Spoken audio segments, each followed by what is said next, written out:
Taste of the real world. I got battered on the North Shore.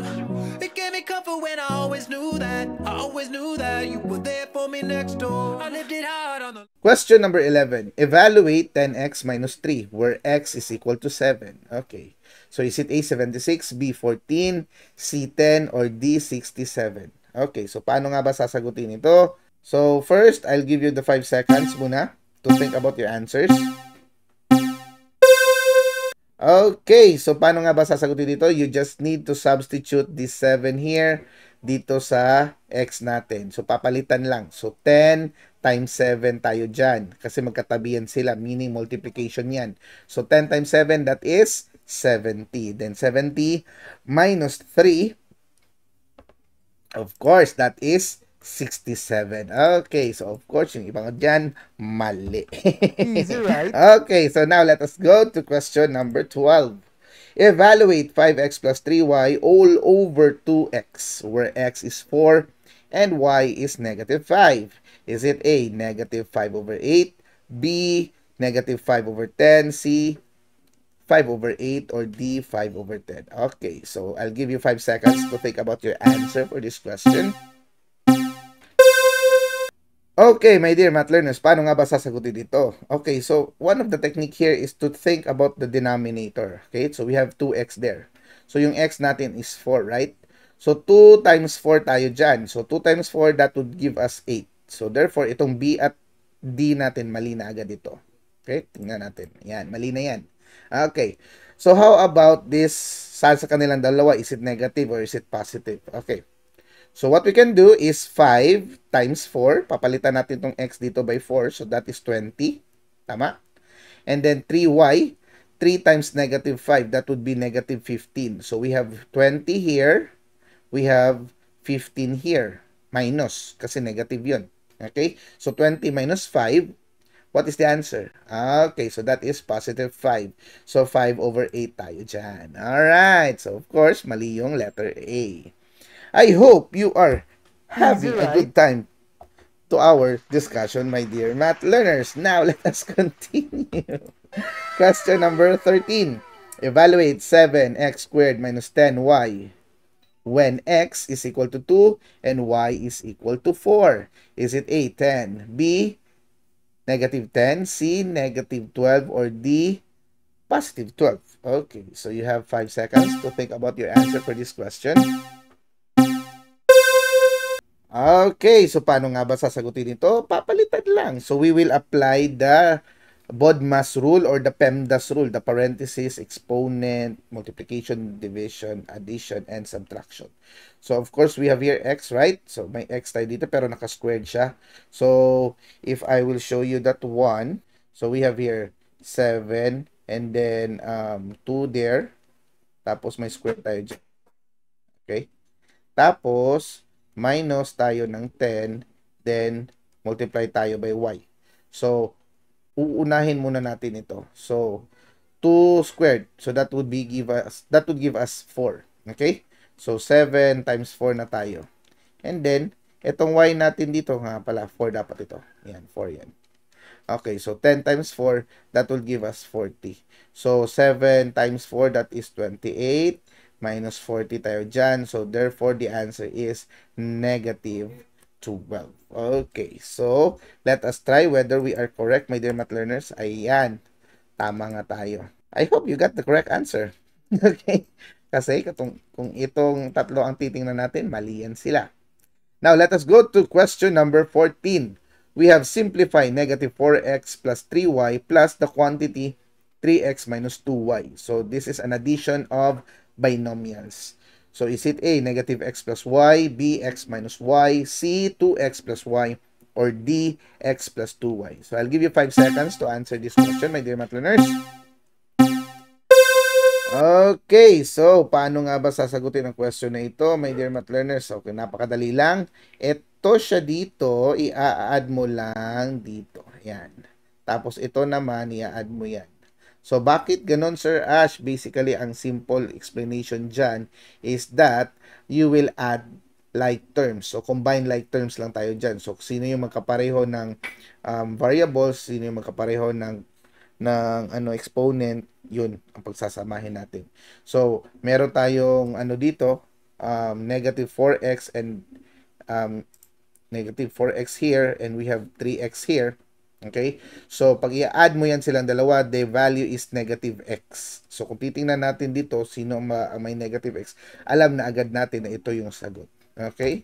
Oh, yun na. Hindi mo na kailangan pang isolve pang dalawa. Pero of course, kung wala kang choices, isosolve mo talaga. So, 3y plus negative 2y, that is positive y. So, of course, itong iba dito, mali. Easy, right? Okay. So, you got the correct answer. Now, let us go to question number 15. The longest side of a triangle is 2x squared plus 3x plus 6 meters, and the other two sides are 3x squared minus 2x and 4x plus 5 meters. What is the perimeter of a triangle? Is it A, x squared minus 5x plus 1, B, x squared plus 5x plus 1, C, 5x squared plus 5x plus 11, or D, 5x squared minus 5x plus 11? Okay, so, my dear math learners, think about this one. Napakadali lang nito. Perimeter ang pinag-uusapan natin. So, what do you do when you are O to find the perimeter? Okay, so 5 seconds is done. So, paano nga ba? So, i-add lang natin itong side na ito, which is this one. Ito naman dito, at saka ito dito. So, titingnan natin kung meron bang like terms. So, may x squared tayo, may x squared dito. So, 2x squared and 3x squared. So, if you add them, that will give you 5x squared. So, of course, 5x squared, itong dalawa na lang. So, itong dalawa, mali na yan. Alright. Now, how about the x? Okay, the linear term. So, we have here 3x, we have here 2x, negative 2x, and we have here positive 4x. So, 3 plus 4, that would be 7. 7 minus 2, that would be positive 5. Okay, so positive 5, ito dito, negative 5. So, therefore, ito na yung sagot natin. Okay?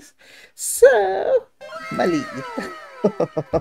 Okay, napakadali lang, my dear math learners. Now, let us go to the question 16. Okay, evaluate the polynomials d or 8y cubes or 8y cubed minus 14 when y is equal to 2.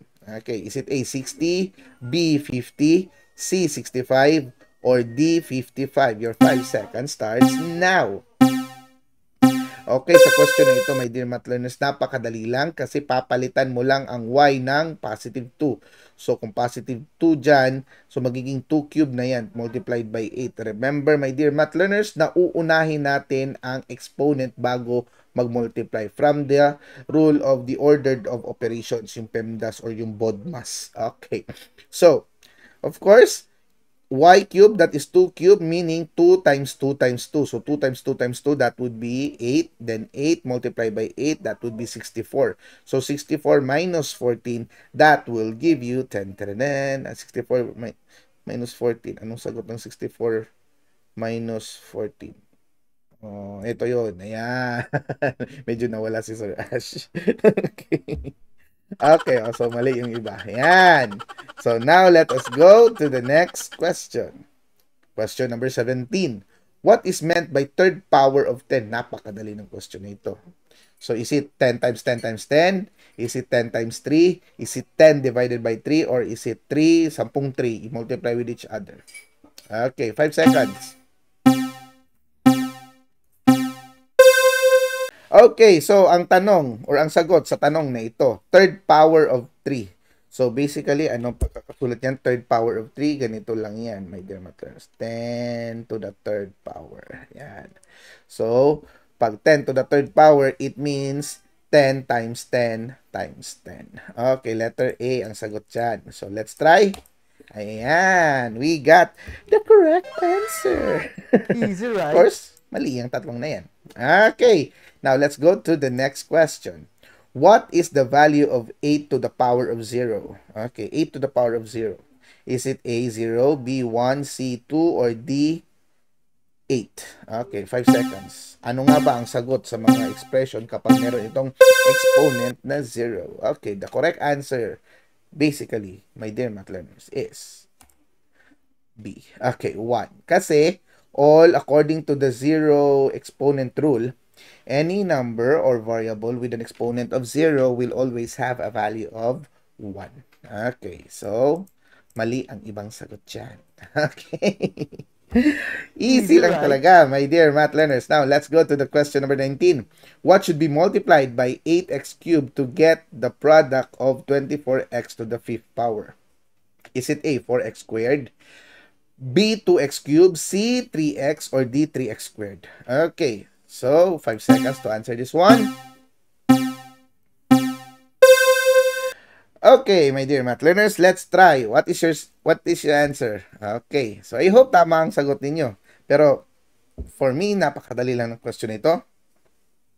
Ang question na ito basically is tinatanong kung anong imo-multiply kay 8x cubed para ang lalabas ay 24x to the 5th power. So, ang gagawin mo lang, anong imo-multiply kay 8 para maging 24? Okay, so pwede mo rin baliktarin, 24 divided by 8. Okay? So, 24 divided by 8, that is 3. So, itong dalawang yan, mali na yan. Okay.